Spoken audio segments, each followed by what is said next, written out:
Well, welcome everyone.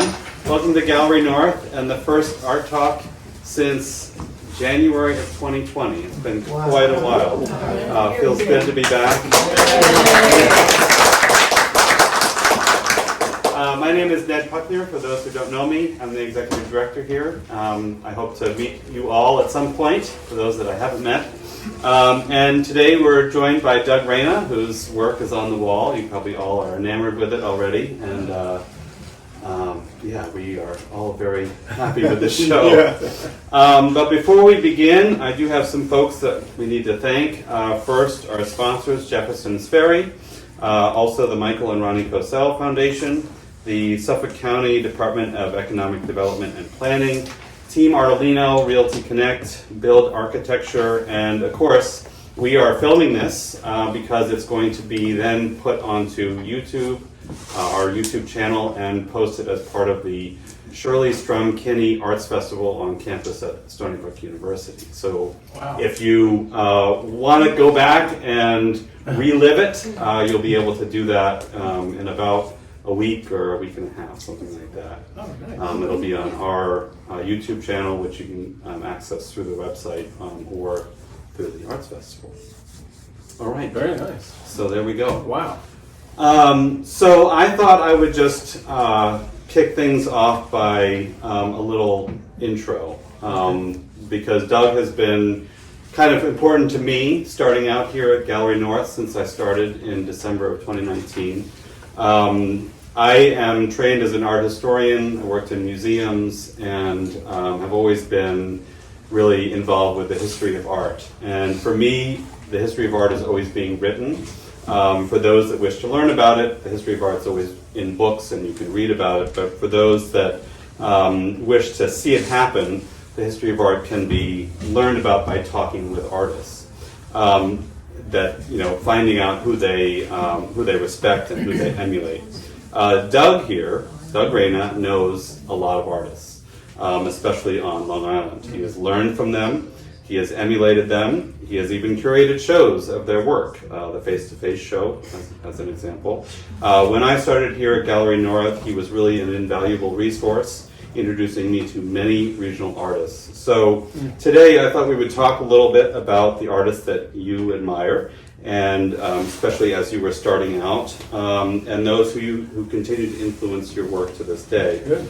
Before we move into this series of work. Does that sound good? Sounds good to me. Okay, so let's have some fun. So, moving on right along. I'm ready. What do you got? Tell us a little bit about your early career. How did you approach your work at the beginning? And who were you looking at? Wow. So I got the painting bug back in mid-90s. And it was really a lot of what was happening here at Gallery North that led me on. I mean, I always could draw. I came from an art family, but painting was something that I had to embrace and had to learn. And Gallery North had great shows with Joe Rivoli. And back then, you guys remember Christian Wyatt? He was showing here, and he had some great shows. And I looked at their works, and I thought, well, these things are beautiful. They're so strong, and they're making something happen here. So. Yes, so I got the bug in '95, and what does that mean? That means you have to learn how to really paint. And how I came about painting was I took a couple of weekend workshops, but I got my hands on a French easel, which I absolutely loved, and I set up in my in-laws' living room, much to their dismay. You know when you get a really cool present when you're a kid, like a bicycle, you put it in your bedroom? That's how I felt about it. So it was plein air painting, and if anyone here is thinking about learning how to paint, I would say the best teacher is to go off and plein air paint, because you have to work fast and you have to look hard at the light. You can't waste too much time. So that really taught me a lot about color, about light, about painting, about bugs, about dogs, about people coming up saying, "What are you working on?" But can I continue? I don't know if you have another question. Well, I was going to steer you towards one, sort of strong influence, which was Stan Rosner. Okay. Yeah, we'll get to Stan in a sec. So here I Take our am time. making all these plein air paintings, and they're nice, they're good. I think they're pretty good. But I always felt I wasn't really setting myself apart from the rest of the really good plein air painters. So one time I took my work, I felt my work could be shown to gallery directors and asked, could I show it at your place? And this one gallery director back in the early 2000s, he was sort of he had a very direct approach, and he said, "We don't need any more lighthouses and rowboats." And that really resonated with me because I understood what he was saying. He said, you have to paint things from your life that you think are interesting. And if you look at the course of the work that I was doing, and then right after that conversation, I was off and running. I loved what he said, and it changed. How many washer dryer paintings have you ever seen? That's the director's result of that.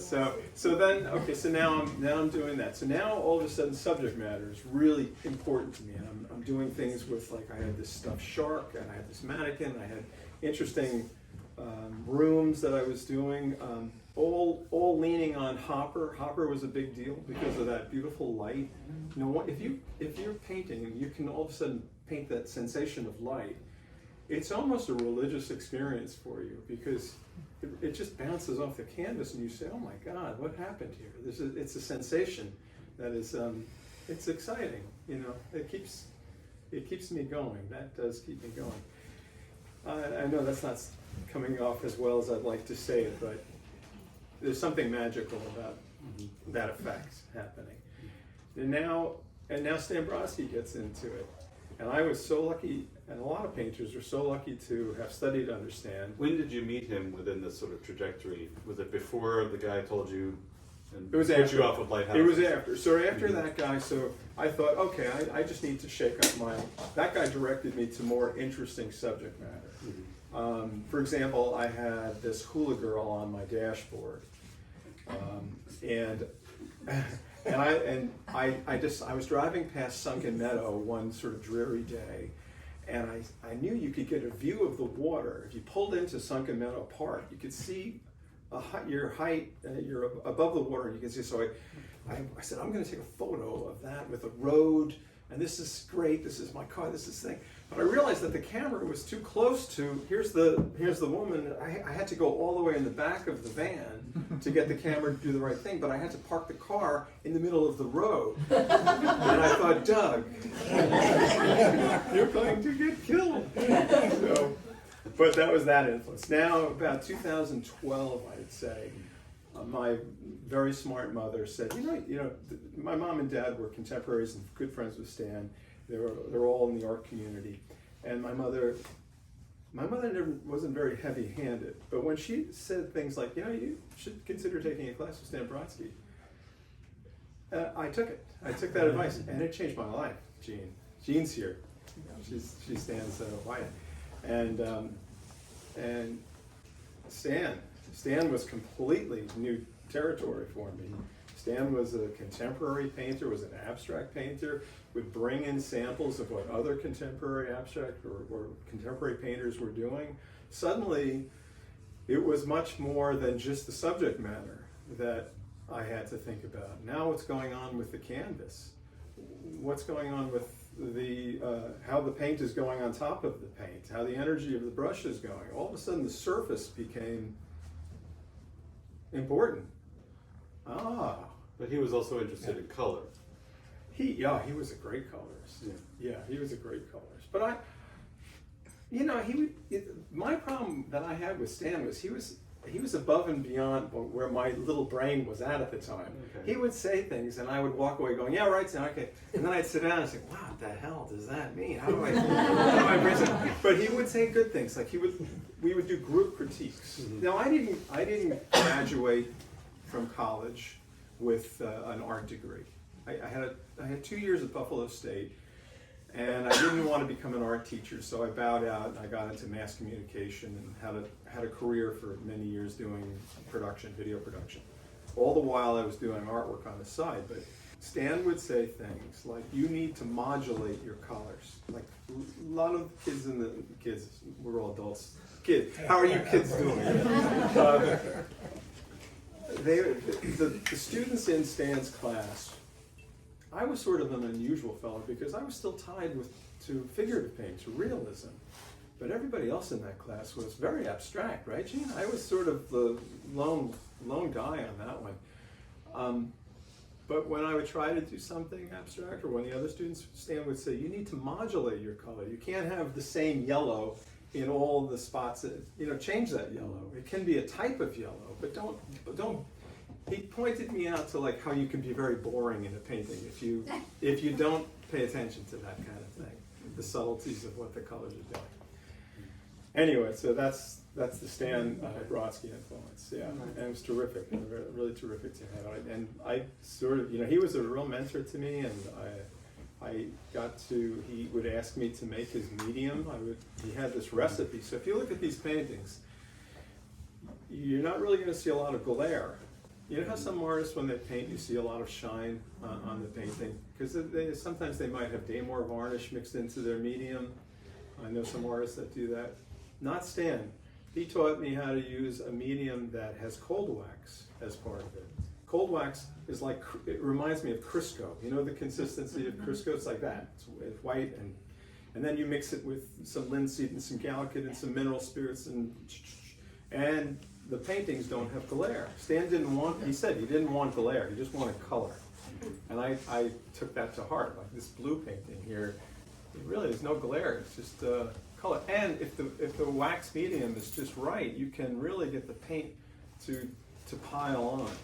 So now you can get some nice texture coming off of that paint. So the process for mixing the paint that you're using here is the same process that you use to mix paint for a Stan? Well, right. So I would make the medium for Stan. Yeah, that's what it is, right? And that's what I'm using. Was it? It was the same recipe. Same recipe, okay.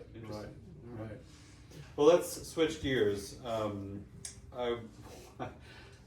I've visited his studio many times over the last 2 years, and it's always interesting to visit studios, but also to see the creative process going on.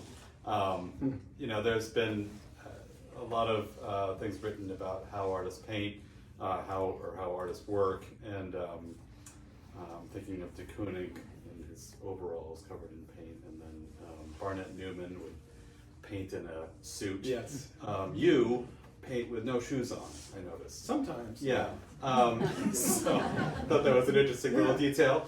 I don't know that it's going to be written about, but right. I was wondering if you could talk to us a little bit about how you get prepared, how your day starts, and a little bit about your creative process. I thought about this. I thought you were going to ask about this. So, have any of you ever heard of an art book called The Artist's Way? Raise your hand. I'm just curious to see how many. And you've read it, right? Have you read it? Okay. Do you remember something called The Morning Pages? So this book, The Artist's Way, if you're interested in art, it's a good book to go chase down. I forget the woman's name who wrote it, but what's the name? Okay, good. Yeah. She said every morning, sit down and hand write 3 pages of whatever you want, whatever's on your mind. Even if you don't have anything on your mind, figure it out. So it forces you to collect your thoughts in the morning. It forces you to maybe be creative. It forces you maybe to examine things that might be bothering you. It allowed me, over the course of, I guess we've been working on this show for about a year, at least, right? Yeah. So it's allowed me to come home and in the morning talk to myself. I'll pull the painting up on the, every day I'll take a picture and show Susan when I come home. This is where it's at right now, and poor Susan. And I'd look at the painting and I'd have my notes. I'd say, I don't know if I should do that or if I should leave this. A lot of the painting, it's what you leave out that helps make the painting. So I'm working from photographs for the most part. A lot of these are done with photographs. And if you were to look, it might be interesting one day to show, if you were to see how busy some of these photos are, and then how the painting just sort of stripped away a lot of that. And that's why I say, I have to make reference to my lovely wife, who's been a real partner in all this, because she'd say, you don't need that. Don't paint that. She was really brutal. All right. The editing process. Yes, the editing process. Boy. Well, okay, so it's interesting that you're talking about this because you were a plein air painter for many years, and you still are. But this is a result of kind of a shift where you're moving from purely doing plein air painting to working from photographs, doing those edits. And I was wondering if you could talk about what prompted that shift.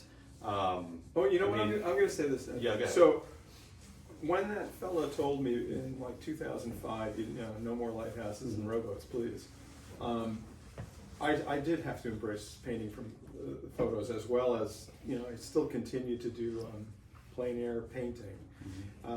But I have been using the photo for a long time. What's different about this, though, is even more now is being left out. And we can get into why I'm using the black, because there's some influence. Why don't we move into that? Are you ready for that? Yeah. Okay. Let's do that. So, all of these paintings started on black. It's a black that I mix up myself, rather than just using a tube black. I'm not really too familiar with the qualities of tube blacks, but I know they have their own personalities, But I know what I can get out of ultramarine, transparent brown oxide, and alizarin. And if I mix them in such a way, I can get them to lean, either kind of warmish red or, more with the other way, whatever, more bluish. And now, why did I do that? Why did I get into this black? Because of Richard Diebenkorn. So I spilled coffee on a really expensive Richard Diebenkorn library book. I didn't really do much, but when I confessed my sins at the counter, they said, "That's your book now. You owe us for a new book." And I'm so glad I did that, because that book is like the studio Bible.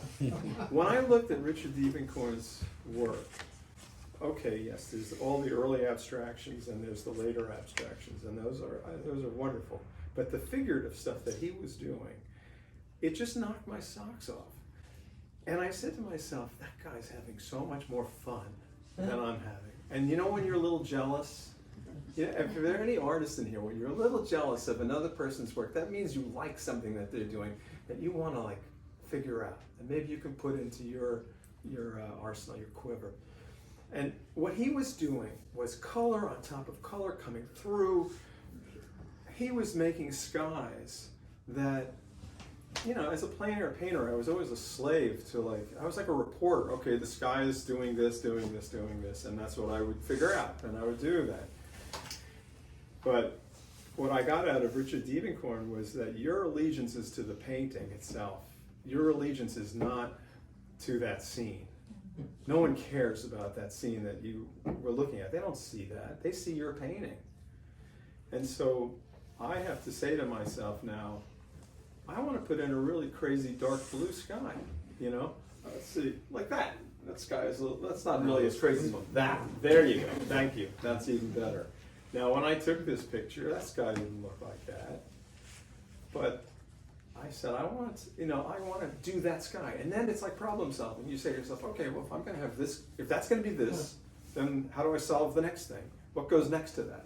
What goes there? And it becomes like a conversation. Oh, it's so much more creative than being a descriptive plein air painter. And I can do that. I like it. I do like a nice painting that looks like something sometimes. But this project was really exciting. It allowed me to have much more creativity, and it really challenged me. So.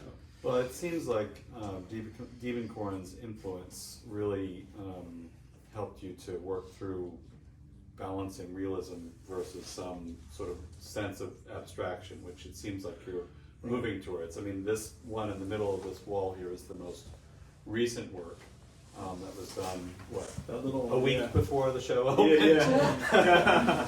I think it's dry. And don't worry over there. The bottom half of that really is hard edge abstraction. Yeah. So I'm curious to know how you balance that now. Are you moving towards shifting more towards abstraction, or are you trying to keep some sort of a balance? Well, that's the other thing that I forgot to mention that I absolutely loved about Diebenkorn's figurative work, is that he figured out the compositions in such a way that these things were abstract. They had abstract compositions. Like he would take a view of, his studio or whatever, but when you look at the way he composed it, it was a bunch of planes and colors and his choice of colors and crazy blends, but it was like an abstract composition. I thought, oh, I'm a little jealous of that. I want to go there. I want to see more of that. And that picture does get to it a little bit more. Even this is getting to it. And now I'm going to, now I'm not going to stop doing this, but I am going to try to get a little bit further into that abstraction. Like using reality as a launch pad for abstraction. It sounds so simple when I say it, but at least it's a way in. Like if I'm going to, like to me, abstraction means you're looking at something and you're changing it, you're abstracting it. When I was taking Stan's class and I was trying to do abstractions, I was sort of like pushing paint around, but it didn't really, they were good and they were colorful, they were fine. I was using, my composition and this and that, but it didn't really feel like my language. It felt like I was singing in someone else's native tongue, This feels more like something I can understand and I can get my arms around, and is my language, more of my language.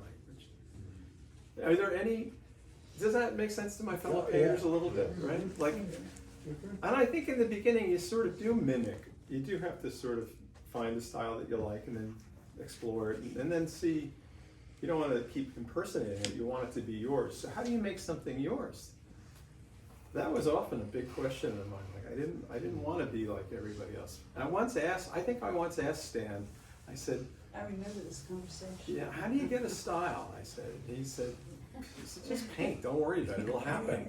And I remember him telling you, you were experimenting with abstraction because that's what the gang was doing. Yeah. And after a few months of that, he said to you, why are you bothering with this abstraction? Yeah.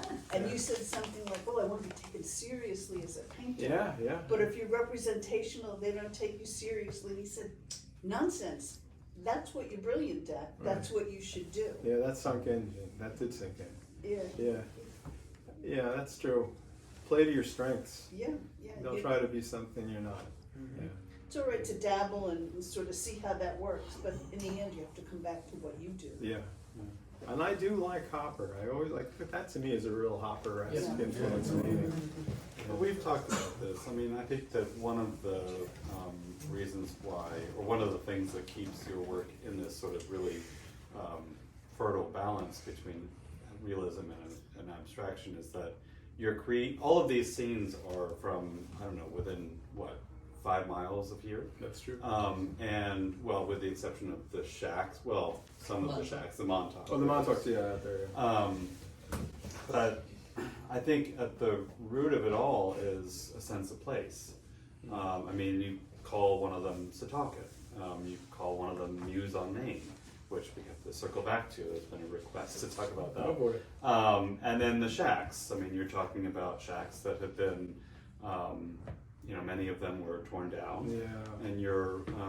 Boy, they took away a lot of my subject matter. I mean, you're preserving, the look of this area to a certain extent. Do you think But that'll matter? Do you think that'll be important, like 100 years, 50 years from now? I think that might be of interest. Maybe. I do. Oh, yeah. Yes. Yeah. Okay. Absolutely.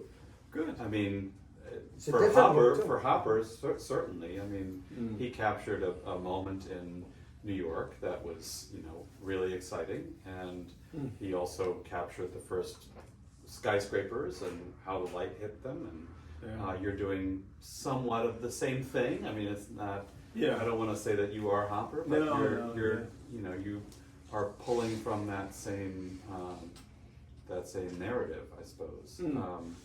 And so, what do you make of that sense of place? Is it something that is rooted here, or is it more universal? Are you trying to get at something that is trying to appreciate what Setauket is about, or what Long Island is about, or just a moment in time? I mean, because when I first saw this, and a couple others that you did around that time, the pandemic had just started. Oh, that's for sure. There's a sense of detachment. That's exactly here, what's going on there. and isolation. And That's so, I mean, I read that as a reflection of the moment. Right. But Even the title, that's what that. that was based from that time when, God, when everyone was so scared and you didn't know if you filled up your car, if you were going to get sick, you know, with the gas. But yeah, so I really am a painter who paints from his life. Mm-hmm. So Setauket, Stony Brook, that's where I'm from. And so, of course, that's what you're seeing a lot of. And then there's Montauk, my family has a place out there, so there's some of that as well. Yeah, and then to paint in this style, you end up having to go looking. You know, I love coming upon this scene in particular because of the light, because of what it was doing structurally with the shapes and how I could get the planes. Now that painting was mostly, except for him and some of the other tight spots, was mostly painted with a palette knife. Again on black. And if any painters want to try a nice experiment, paint on black, paint on a darkened surface, because it gives you opportunities that white would not give you. If you need to knock paint off, or if you want to turn your brush backwards and run a line, you'll actually create a nice dark line. You can almost draw that, whereas I don't think you could get that with the white. But the palette knife, boy, does that give you the feeling of a building. It's like spackling almost. And you know, I have to laugh at that picture because I know what I was doing. I mean, I love it. That's a real Diebenkorn-esque, you know, one of those Ocean Park banded kind of things that I thought, yeah, I could see this happening.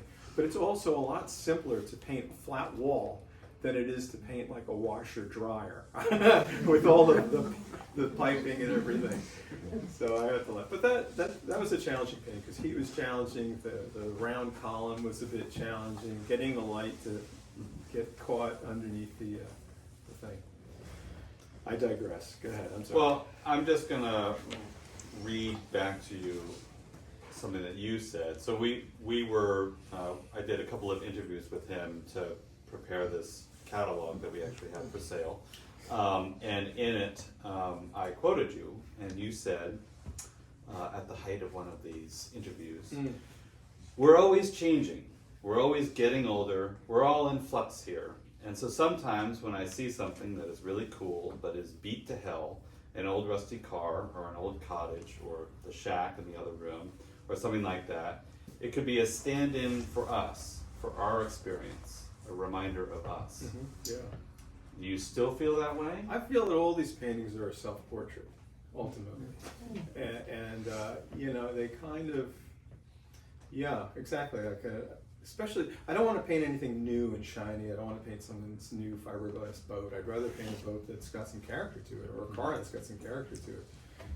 Because they do kind of remind me of, as people age, they get more interesting and they get more character, and things do have a time limit on them, you know? Yeah. And I feel that way, especially through this COVID mess. So, yeah, I do believe that the painting can be more than just a subject. It can be a painting about a universal truth that maybe we all feel, like that feeling of loneliness. I don't know why I thought that might be appealing to others, but Hopper seemed to do pretty well with that. He certainly did. So I guess that works. But yeah, so I feel that way about those. Did I really say beat to hell? I did. Huh? Yeah. No. Actually, I cleaned it up. Oh boy. Yeah. Okay. So that having been said, if they're all portraits, what do we make of Muse on Main? Muse on Main came from an odd moment. Let's just be clear. So this is one of the big paintings in the back gallery there that is a scene of Setauket with a figure that has a very distinct bust-length portrait of a bluish-greenish face. Right. Have you been near my studio? Have you seen the people that go in and out? All right. Please explain. I will explain. And if it gets a little long-winded, then shush me out. But so we would go to Florida. Sue and I would go to Florida to visit Sue's folks in Port St. Lucie. I'd kind of get bored just hanging around the house. And I'd go exploring. I went to Stewart. There was an antique, one of these thrift stores. I went in. There was this really cool painting in a frame. I don't think it was a painting, it must have been a print of a bust of a woman with a bluish green, an Asian woman with a bluish green face and a gold dress. I think it was called the Green Lady. And it was done in the early 50s by a guy named Trechnikov, Vladimir Trechnikov, who supposedly was famous because he turned it into prints and everybody had this print. I don't know if that's true. I've never seen it before, but I loved it. And it goes with this music nicely, doesn't it? So I don't buy it. Tiki bars. I don't buy it. I make it. I should have. I didn't. You know, the plane. Next year I'm back in that town. I said, well, let's go see. The whole building is gone. It's not. It's like never happened. All right. Some time goes by. Years go by. I'm at the library and I get some CDs from the library when you didn't have Spotify, you take CDs out. And I find this band from Brooklyn. I open up the liner notes, and there's the painting hanging up in the liner notes. So I contacted them. I said, tell me, where'd you get that painting? Oh, we got it at a thrift store in Pennsylvania. Okay. And then he calls me back and he says, we just gave your nephew an art lesson, or a guitar lesson. And I thought, well, that's kind of spooky. How does that whole... So I just loved it. I thought, well, let's play with this. Let's try this. And that's the long story shortish. That's how that stands. It's a strange painting, I know. So who is the muse then? Just the unexpected. Well, she's my muse. That woman, the green. It's a great picture. And Trechnikov, I think is his name, if I'm saying it right. If you get bored tonight, look it up. Look up the Green Lady painting. Really good. Really, really good. I wish I bought it. Yeah, well, that all right was great. We're going to just end it right there. That all right was like, all right, you're a crazy man. We've gone all the way over here. All right, so now we can open it up to whatever questions you all have. You've all had a chance to look at the show. So we'll open it up to any questions. First, I'd just like to thank everybody for coming. I really appreciate it. And, yeah, thank you. And wait. Thank Gallery North. Thank everybody that works at Gallery North. Thank you. Ned has been my. You know how a music producer helps a band? He was the music producer. He would say, I would make a painting and he'd be like, well, I don't know if that really fits the show. Right? I'm like, all right. So you were a good guy. You still said all of those paintings. I still put it. They're in, right? We sold some. No, but I really appreciate it. And I enjoyed this and I learned a lot. All right. Anybody have any questions? Go ahead. Which came first, the paintings or the theme for the show? I think we had the idea to do the show, and I didn't have a lot of paintings. I painted my brains out over the past year. I knocked off a lot. I mean, I just went to the studio and painted. And I kept telling him, I like this. Yes. I like this. And you know, and the shack ones, and that's kind of how. And then a giant diver would appear. Right? Yeah. Or the silhouettes, the Florida couple. Yeah. Which my wife loves that picture, but yeah, I like that picture too. You were a good sport about it. You really were. Yeah, it was a good thing. Any other questions? Go ahead. How did the Krasner-Pollack Foundation grant help you? Oh my God. Well, I was really blessed. I got two of them. I got one in 2014, and that allowed me to open up my studio. I'm on Main Street. Do you know where the Seaport Deli is? Sure. I'm in the old yellow building across the street. Okay. And you guys are welcome to drop by anytime. There's no work hanging on the walls right now. It's all in here. But, and so in 2014, I got one. And then all of a sudden COVID hits, right? So I'm really, during the years before COVID, I was kicking some butt. I was, working. I was doing a lot of work. I was also teaching out of that facility. And I had, some great students. Then COVID hits. And now I'm thinking, what exhibits are we going to have anymore? What students? I'm not going to have any students. I did master how to be an online Zoom instructor. But I said, I'm just going to reach out to the podcast. I'll request another grant. Why not? People do that. And it worked.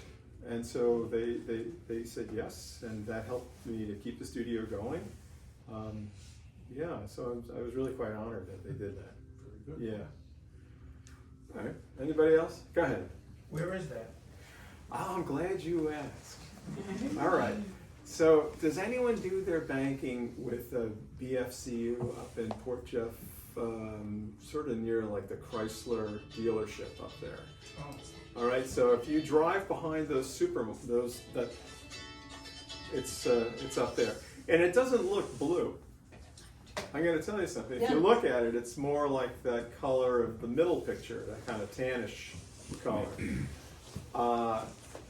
I don't know what I was thinking that day that I decided to go blue, but I'm glad I did. I like it. See, that's the fun about being a painter, and that's where Dievenkorn's influence came in. Like, yeah, make it blue. The painting says, go blue, go blue. That was a revelation. I mean, I know that sounds so simple, and most experienced artists would be like, duh. But in my coming up, that was an important discovery. It's like, well, I can do my own thing more. And now I'm going to really do my own thing. All right, any other questions? Go ahead. I have a question. Uh-oh, you, uh-oh. Yeah. Big show. All right, so there's one painting in the show that you used tar. Yes. Tell me about that. Oh, that's a good one, Tom. I'm glad you asked about that. That really was the granddaddy of all these pictures. It's not in this room. It's in the middle room? Yeah. All right. Yeah. So if you look, there's one painting that has sort of this Andrew Wyatt color scheme going on. It's very muted. A buddy of mine gave me a piece of aluminum to paint on. I painted on it. I went off. I did a plein air painting. It stunk.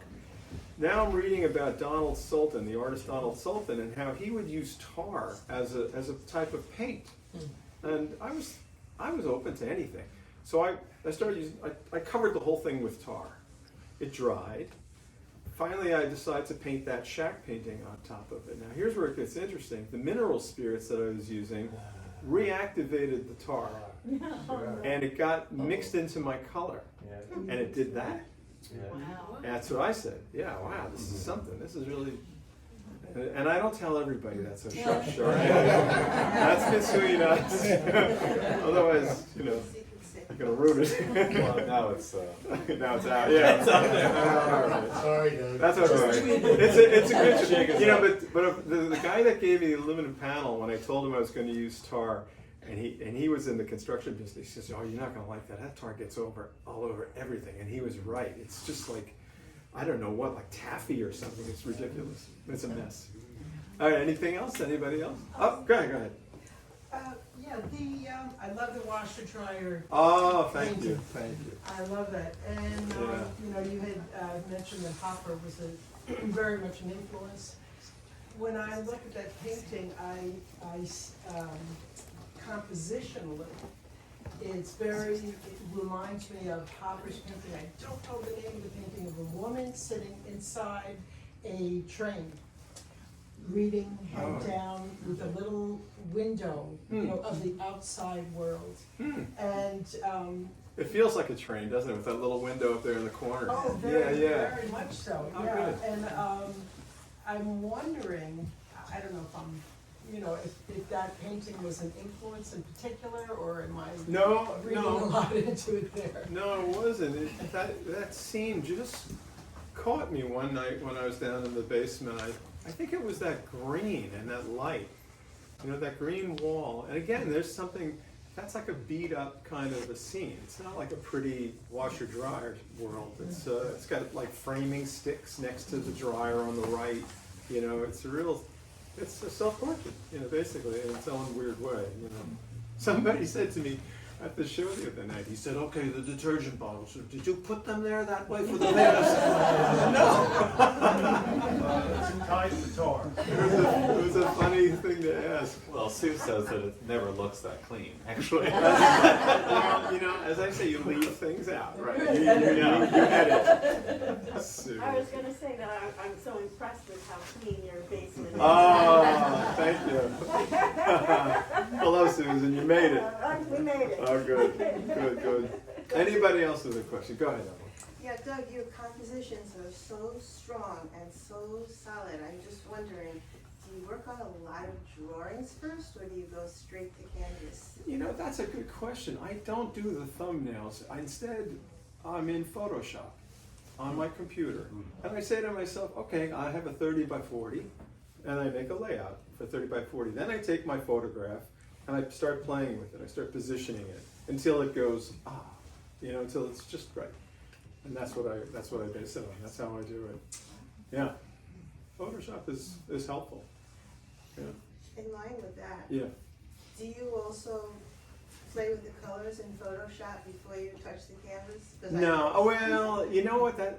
Years ago I did do some of that. Because Photoshop has all these great filters and you can make things blur, blah blah blah. So I did a little of it, but no. The only thing I will do is with the photograph in Photoshop, you can do a couple of versions where you boost, the contrast, or you boost the light, and you can start seeing into the shadows that you might not have seen. Yeah, but that's about it. That's really about it. Yeah. All right. Anybody else? Go Did ahead. we show the original photo with the piece, or would that be giving something away? That would be a question for the director, the executive director of the gallery. Would that be interesting to you? We talked about having a stop action video of how your works developed. You were going to have like a little camera up here and take a picture each day. I know. But no, I think that would sort of undermine the choices of colors and the personal touch that he's adding to it. I mean that's me. That's the Okay. producer talking. Right. So I think it would undermine the mystery. I like that, Susan. The other night at the opening, somebody asked me to explain a painting, the weird silhouette one with the couple, and he said, "Okay, explain this to me." And I was like on my heels, like, oh, I didn't want to explain it to anybody. So, for my fellow painters here, do you ever feel like you don't want to give away too much? You just want to let them make their own story. Am I right? Yeah. Okay. Because what happened next was fascinating. He took a beat and he said, "Okay, let me tell you what's going on with you." And he was great. I thought, "Oh, I like this." That really, really happened. Fantastic. We have one question in the back. Hey, James. Good morning. Good morning. Good evening. Beautiful show. Thank you. Thank you. You started to speak about the artist's way in writing, and is there another ritual like baseball season, batting practice, something that gets you into that headspace, that creativity, Yeah. just to keep that You know what, creative James? emotion? To do this right, it's almost as if it was like a boxer. When you're training for a fight, Yeah, the other day you gotta behave yourself. You gotta get plenty of sleep. You gotta have all of your cylinders firing. Hi, Amy. And that's how this was a big job. Like we had a lot of walls to cover here, and they couldn't be covered with. I didn't want to pass off like okay paintings and have like maybe one or two. I wanted to really have as many good works. It was a long time coming to have this opportunity at this gallery, so I was really grateful to have it. And I had to really behave myself as far as, no late nights, go to bed a little early, and don't eat too much, don't do anything, don't misbehave, what are you doing? And it really did help. I was that's the funny thing about painting, because I take painting really seriously. I really feel strongly about it. And when I'm like that, in that mode, I have to say to myself, look at what painting is doing to me. It's making me a better person. It's making me behave like a smart, normal person for once. But it has an effect on me. It tunes me. Painting tunes me. Oh well, that's just me being kind of weird. But I've noticed that. Love that. Yeah. Oh, all right. Good. Oh, thank you. All right. Any other questions? Anybody want to know anything specific about paint? No. Good. Go ahead. What do you got? When you start the painting, do you know what the end product's gonna look like? That's a good question. I think I do. And then I don't. You know that? Like that, yeah, I think I do. This little painting here in the middle, which was really the last one that I gave you, I didn't know I was going to be doing certain things with the black the way it worked out. I didn't know how I was going to handle. There was a lot more in that photograph that really could have been interesting, not according to my wife, but it would have been a different painting. But but as you go along, you say to yourself, "Oh, I don't really need that, and I could punch this up, and it'll be a more pure design. It'll be more, there's something nice about ambiguity, and there's something nice about simplifying, and those seem to be working for me. Like this double chair picture right next to it. Boy, I mean, that black bluff back there could have been buildings and other things, because they were in the shot. But you did more than one version of that, because it was a sketch. Yeah, there was another version of it, but there was so much more going on in that photo. Anyway, I digress. Go ahead, Joe. Talking about that painting, when I first saw it on Facebook, I think you posted it. I looked at it and I said, wow, look at that truck. That's a truck, right? Yeah. Now, I'm looking at the image on the truck. Yeah. Was that, what brought that image about? It looks very like an abstract painting. Exactly. I pushed it a little bit, but it was there. There were bands of color, and there was a thing, but I pushed the colors to do what I wanted it to do. And if you looked at that stupid truck, when a truck has got like all those like corrugated metal lines, it was quite beautiful. It would have been a bitch to paint. And I had no time for it, and it would have been too busy. It might have worked, but it didn't have to be there, and without it, it still worked. And so I leaned that way instead. Mm-hmm. Yeah, I like that. You were thinking about that in a sense, like about the abstraction of that image on that truck. Yeah. Right. All those planes, all those bands, all those things. That's all it really is. Just like it's using reality to create sort of a simple abstract composition. And I don't know. Does anybody think it's interesting or weird that I put that pole like dead center? Because I sort of did that on purpose, and I said, my little art voice in my head said, you're not supposed to put anything down. I said, yeah, but I'm going to do it anyway. I don't know. It's kind of strange, but all right. Anyway. Okay, so go ahead.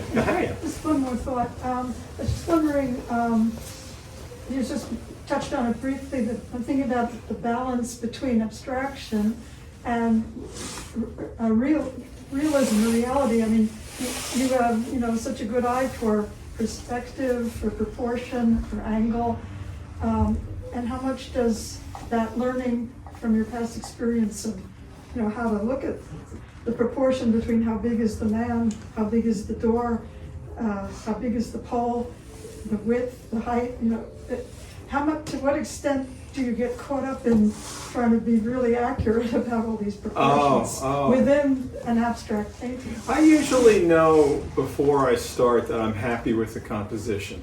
And I'm not really stretching things too much. I might super simplify things and take things out. But I'm not really altering the shapes too much. I don't think I am. I'm looking around. I don't think I am. No. But you do put in the time to get the proportions right. I think that's what she's sort of asking. Oh yeah. You want it to look right. I mean, you obviously have a really good background in the science of proportion and symmetry and all of that. I don't know. Maybe. My dad said that as a kid I could do perspective sort of naturally. He thought that was spooky.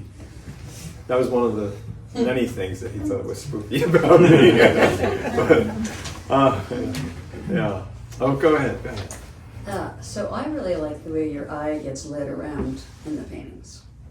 Yeah. And I think you just have a wonderful way with angles and balancing shapes and particular colors that, because architecture can be pretty darn static.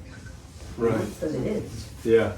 But you've got a way of leading us around. And I talked to you about this, but one of your later beach shack paintings particularly has a very abstracted like Mondrian, facade, you said, right? Mondrian, I said. Yeah. But the way you put like bing green, poof, poof, it's just your eye has a lot of movement for a static form. I wonder. That's what I want to say. I wonder, Wendy, if the four sides of the canvas help with architectural paintings like these.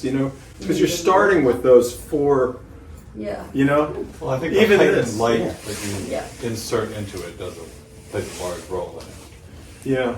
I mean, the fact that with this one, you're really keying up the sunlight on that wall. Right. Yeah. Well, they're rectangular, square things in a square. Was that a conscious effort to make that sunlight so that would stand out and be a very strong element in that composition? Yeah. That's right. Because that's what Yeah. it's happening.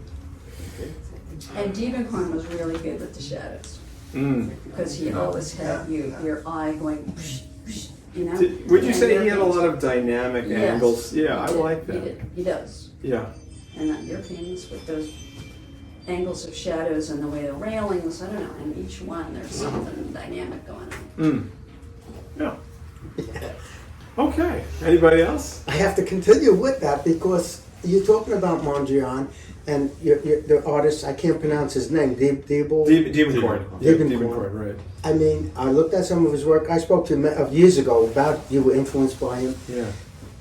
And the area breakup that you're creating in many, especially this one especially, you know, like it's almost like Mondrian-ish Yes. in a way. Yes. Like none of them are basically the same size, Right. the same shapes, and so forth. I don't know. So it's like That I interesting picked up. shapes coming together that move your eye around. Yeah, that's what I'm looking for. That's why I've been going behind these supermarkets and when you drive back there, it's really weird because it's kind of sketchy. You know, it's like a sketchy place, and they don't want you back there. You're like, what are you doing? You know, they're smoking their cigarettes at the restaurant, or the cat's looking at you.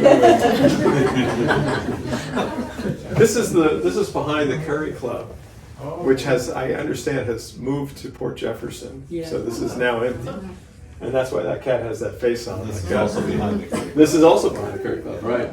Yeah, that's true. Wow, what fun! Oh, go ahead. Yeah. So I once read in a Fairfield Porter book that someone said that he should always try to look for color, especially in the shadows. Oh. And so sometimes you do shadows with lots of color. Sometimes the shadows are straight black. Right. How much of that is It's planned. planned out? Yeah. I don't know. Well, what came up, Go one ahead. thing I want to interject here is that one thing that came up in our interviews was that some portions of the works were intentionally left black because of to the extent to which you remember that particular thing or not. You were saying that you would leave things out and leave them black if you didn't really quite remember. Well, no. What I meant by that was that the paintings, like a painting like this, or some of the other paintings where black is we don't have too many of them in here. There's a little black, but some of the other ones, they remind me of if I asked you to describe a memory. You know how your brain will fill in some imagery, but you don't see the whole scene. You see what your brain says you need to see, and then you get enough and you're on. Plus, the black gives an odd and yet it gives an odd design element to the picture that I think is really strong. It's an unusual element too. I don't see a lot of artists leaving big swaths of black. So I feel like this is something that is special to me, is unique to me, and that I feel excited about pursuing. And there's also this ambiguous thing, this dreamlike quality that you create. I mean, if I had painted that all in, this one here, it would be okay, but it wouldn't be as interesting, I think. You know, if you tell too much, like I'm doing now, it's not as interesting. So I'm going to shut up.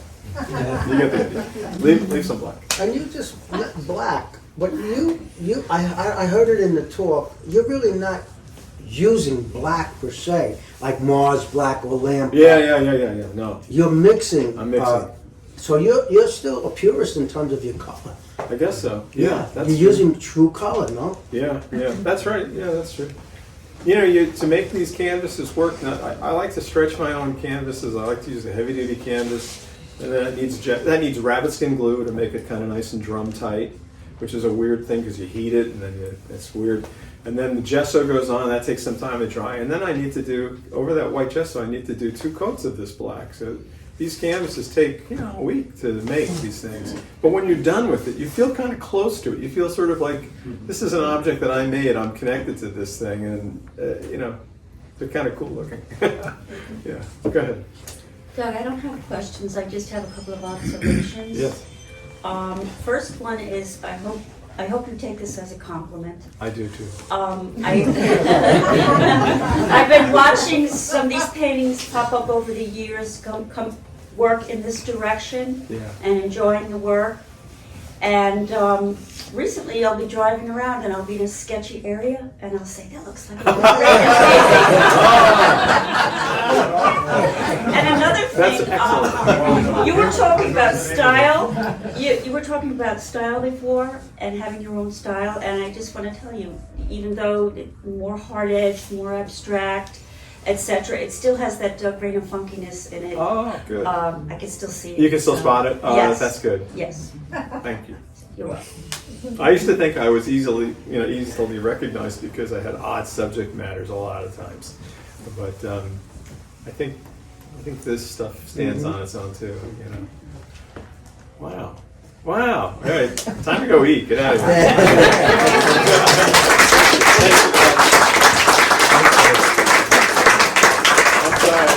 It's okay. Thank you all for coming out for this first ArTalk in a very long time. It's been really enjoyable. Thank you, Doug. The show is up until May 22nd. We also have catalogs that are on sale today at a reduced price. Please take a look at those. It's a nice little keepsake of the show. Again, this is going to be posted on our YouTube channel if you would like to revisit this experience. And again, thank you for coming out. Yeah, thanks for coming. I appreciate it so much.